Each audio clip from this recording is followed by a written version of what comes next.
Hey, sheepdogs. Yes, rumors of my demise have been greatly exaggerated. Man, it has been a wild year, and I've been really focusing on trying to be that man of God, that husband, that father, my brother's keeper that I talk so much about. And I've definitely been spending a lot of time being a chaplain and a police officer, and so a lot of what I've been doing has really not been as focused on church safety. But I was just this morning, I had a video that popped up in my feed talking about this shooting in Louisville. A guy walked into a bank, was an employee or a former employee, and opened fire. And I think there's some things worth talking about there, because we're coming into an era where technology, and I talk a lot about technology and how it's changing the face of church safety. So I felt like this was worth talking about. I don't want to just regularly create content to say the same thing over and over again. We run the risk of that. And as a content creator, you can actually end up with like content creation fatigue, where you're like, what do I talk about next? And when I was watching through this video, and there's some not safe for work language in it. So when I share this link, it's done by Donut Operator. He's kind of a reverent kind of guy. So there'll be some language in there, and there's some language in the footage. But I want you to think about, you watch this video, you listen to this video, you click the link underneath it, and you are actively listening to the video footage.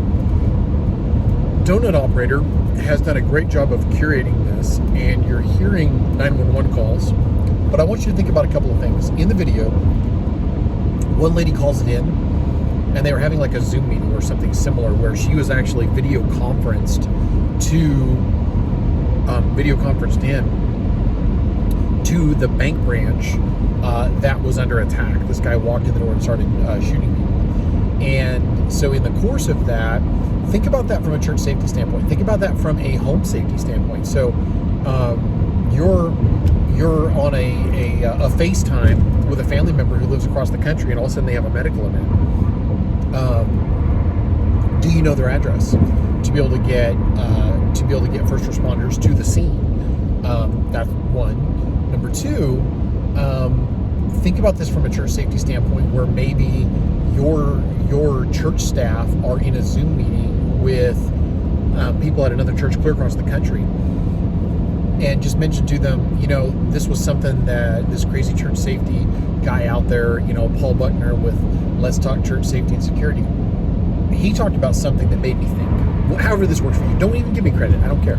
But think about the fact that it might be a good idea, if you're going to have a Zoom conference call, to have the address of that church or that location and talk to somebody about it in advance. Some people are going to say no, but you may actually have an opportunity where you have that church's address or whatever. We are in a day and age where we are more connected than ever before, and there's opportunities to save lives. So there's that. Now think about the fact that this is not going to be the last time this happens, where there's an active shooter, a fire, a medical emergency, and it's being captured live on a video feed. And I don't mean security cameras, but I want to talk a little bit about like these Zoom conference calls and things like them. Think about that. There's a very real possibility that can happen.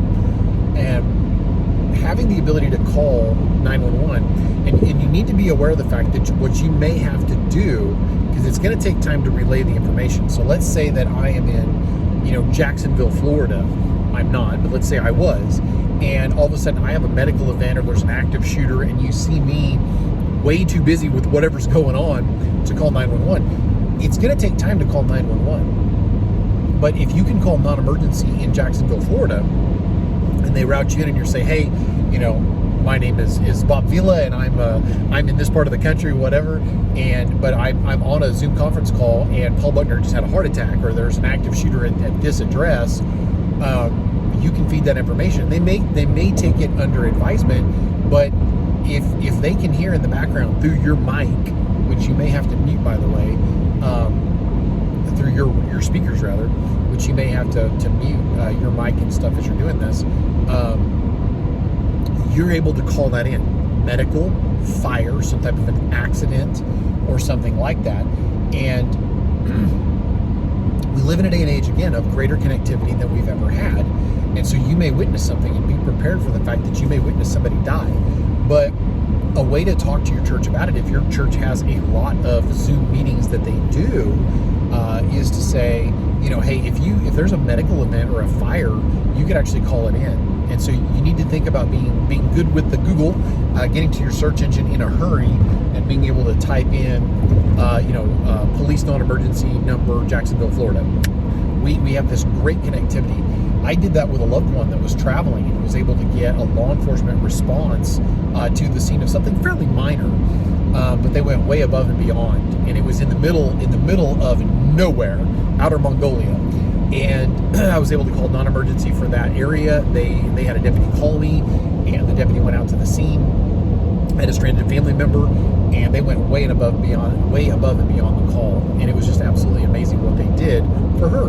And so being able to do something like that and call a non-emergency number. Now, let's talk about something like an active shooter. When you listen to the footage, you'll hear anger, you'll hear fear, you'll hear different emotions in the response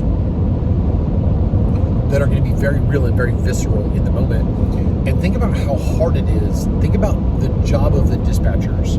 You have a lady who actually calls in from one branch, but she's calling in a shooting at another. And he's got to be able to get her breathing enough. So this is where you being aware of this in advance. And maybe you can practice with your team and do some cardio of some kind of run or do jumping jacks or something that gets your adrenaline pumping, and then have to call something in over your radios at your, and can that person understand where in the church that you're trying to get them to? And this has been talked about a lot. This next thing has been talked about a lot, but I was with a department recently as a chaplain and was able to back an officer headed to a medical call, and we could not get a clear idea. It was a fairly large church of where this medical event was occurring. It was actually happening in a parking lot. So this was actually not that long ago that this happened. And so I knew, because I knew that church and the officer did not, I knew that the main doors were on the south end of the building. And so he had come in a north entrance, and I said, hey, head around over here and let's just look, because the main entrances were on the east and south side. I knew this, he did not. And so as he's heading along, we're not getting any response from people down the side of the building. As we turn the corner, this guy looks up and holds up a finger and motions for us over to a vehicle. And if I remember right, we had heard it as coming from inside the church. And there's a person having a medical event in a vehicle. So as all of this stuff is happening, being able to articulate, so let's take that back 2 steps. I experienced this. I was able to help. God put me in the seat next to the officer that day. That was definitely, absolutely. But when it happened,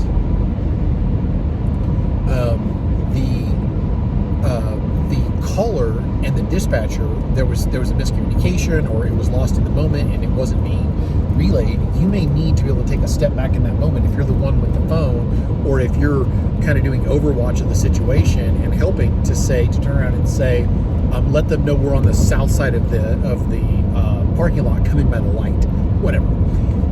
That can be very helpful in the moment. You'll hear very, very good commentary out there from really high-speed church safety that will talk about the sides of your building and labeling doors and having that relationship with your first responders. You may not have that. You may not be blessed with that. If you are, praise God. So absolutely, if you can let them know where you are, seconds save lives. And so going back to the Zoom call thing, now let's talk about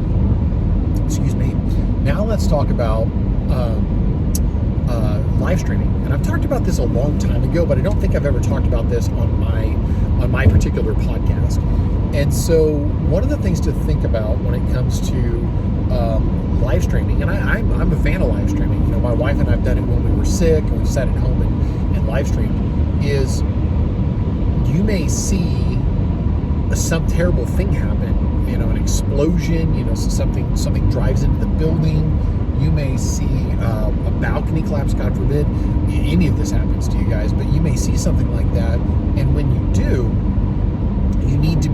call and yes, you can call 911 in your area, but it may actually be faster if you don't live right there. It may actually be faster to call non-emergency in that area. And by the way, I highly recommend that you have the non-emergency number saved in whatever area you're in, especially if you frequent that area. Like, I'm driving through a specific county that I don't live in right now, and I have the county above it, that county, and the county I actually live in are all, they're non-emergency numbers, and I have them from the adjacent counties. If I went over into the next state that way a lot, I would have those numbers. And having those numbers saved in our phones, and that just triggered a thought with me. I work with a ministry that goes over into that state, and when they go over there, I don't have that county's non-emergency number in my phone. That's something I need to remedy, because iron sharpens iron. And but anyway, so all of that being what it is, being able to from home contact is important. Maybe you're out of town that weekend and you're live streaming, from your hotel room. You're not just going to be able to dial 911 where you're at and get a timely response to your church. Again, you have the non-emergency number saved. I highly recommend to people on the 911, like, take 911 and save it as a contact in your phone, and save your home address, your work address, and your church address in the notes. Odds are that's where you'll be if something really bad happens. And because I will tell you, I have literally witnessed people, and I've talked about this before, I literally witnessed a man that, God bless him, he was watching his son have a terrible medical event, and his son survived, but he could not tell us his son's middle name. He could not tell us how old his son was in that moment. There's not a lot of oxygen getting to your brain at that point. It's not a good situation. Your adrenaline's really popping, and your prefrontal cortex can literally shut down. You can train around that to where you can actually begin to think and be able to operate and function at a very high proficient level under really high stress, but it's not a normal thing that we do. We have to train for it.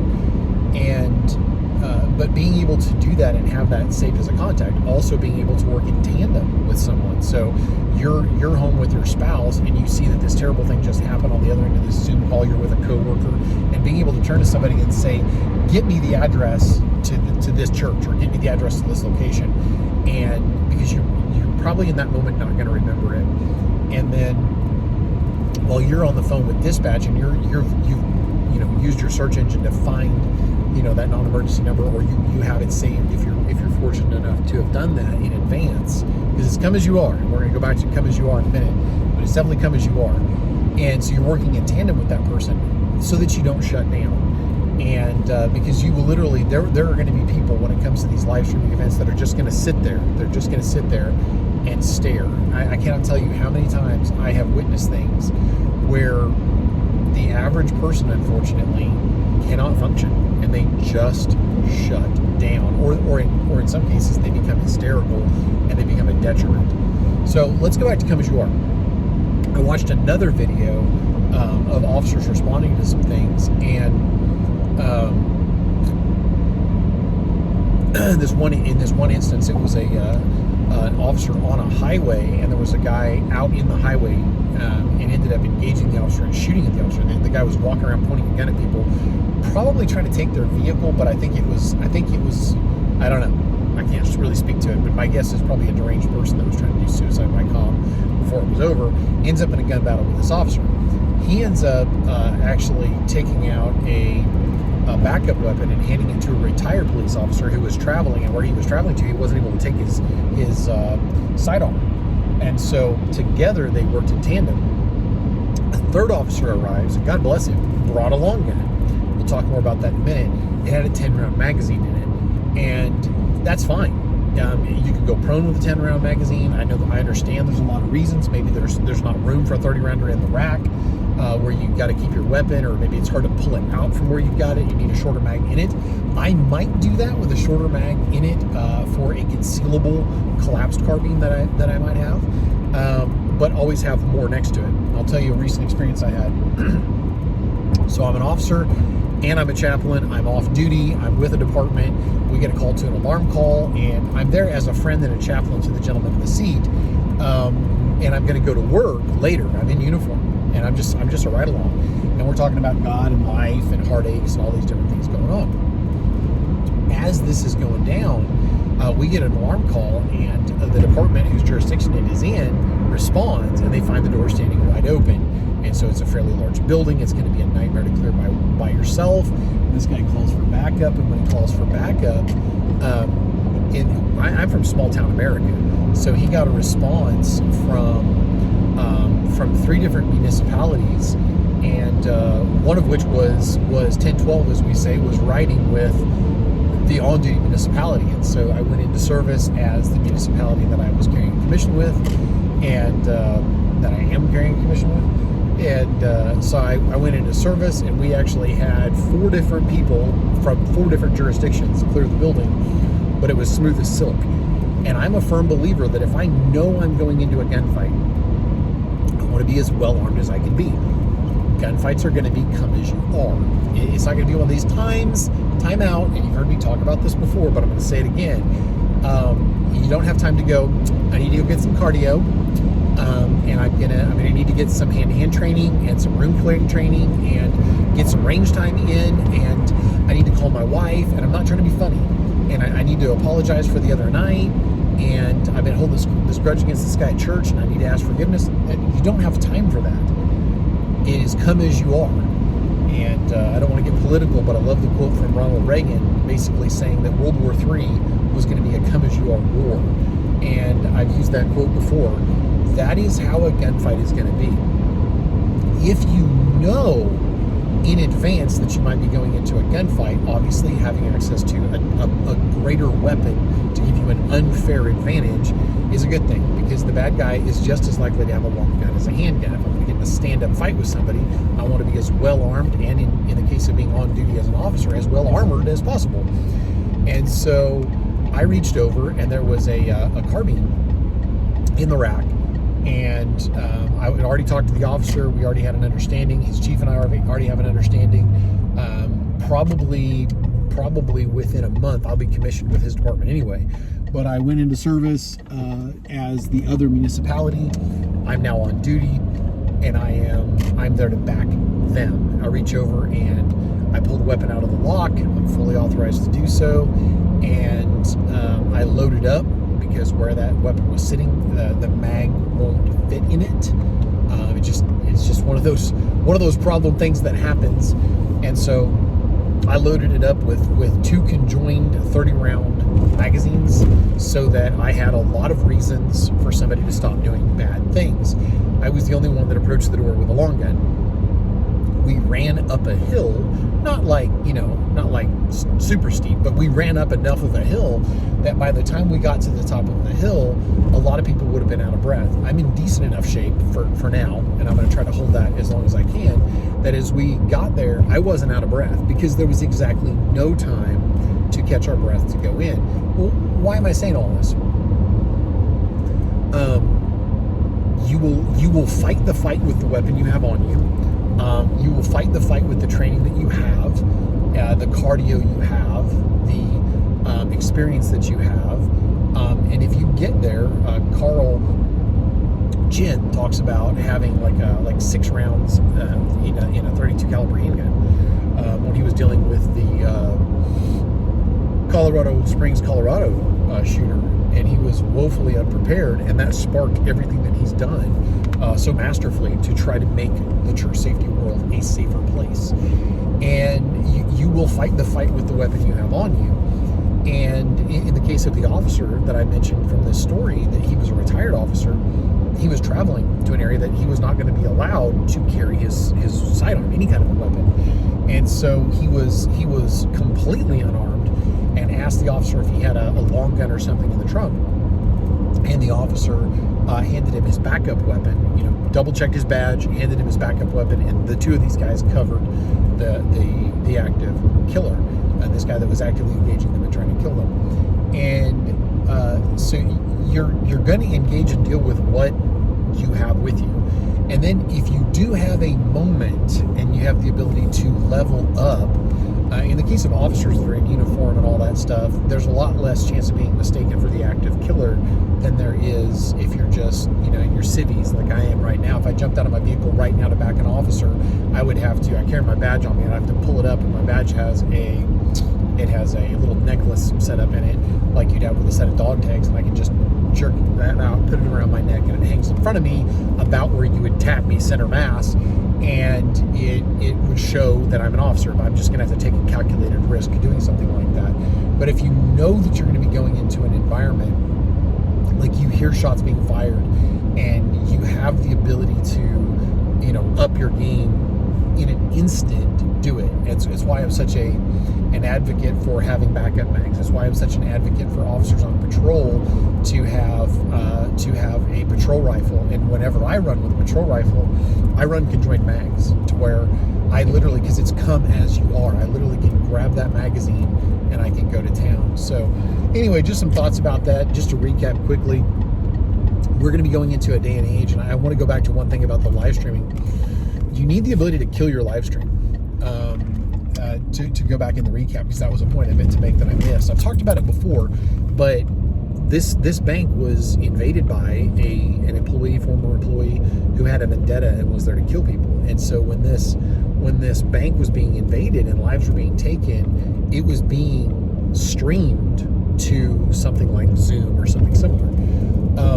In your church, you need the ability at a command or an understanding that if there is an active shooter and shots are being fired inside the building, that whoever is doing the video part of that instantly kills the feed, because a lot of bad guys want the notoriety, and we don't want to feed that. I like not saying their names. I like understanding their reasons, and it always comes back to sin and grudges and hate and unforgiveness. But I like to understand their reasons, but I like the fact that we don't say their names, and we don't need to feed that, and we don't need the deaths potentially of innocent or not so innocent people to be live streamed. And that's the era we live in, with the unbelievable amount of interconnectedness that we have, where it's going to happen, where people are going to be murdered, and we're going to see it happen.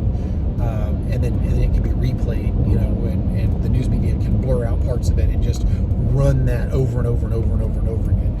I don't think we need to feed that monster, and so we need the ability to shut down that feed. Alternately, if we see it going on and maybe we're in a booth somewhere, I want to flip the script. So I'll be devil's advocate for what I just said, but you may be in an environment where you look and you see on your feed, you see the killer moving through the building, and you have somebody who's dispatching for you or something who can call out their locations and can be on the phone with dispatch, because you guys may have seconds to respond to something. I pray it never happens, but you may have only seconds to respond to something, and maybe with your internal camera system or your live stream that hasn't been turned off, I'm an advocate for turning it off, but maybe you can at least see where the shooter is and try to get there and intercept. So new technology, new threats, new opportunities, new things to think about. Remember that when the fight comes to you, you're armed and prepared the way you are right then. So it's kind of like when the second coming happens. It's going to be a surprise, and you better be ready. God bless.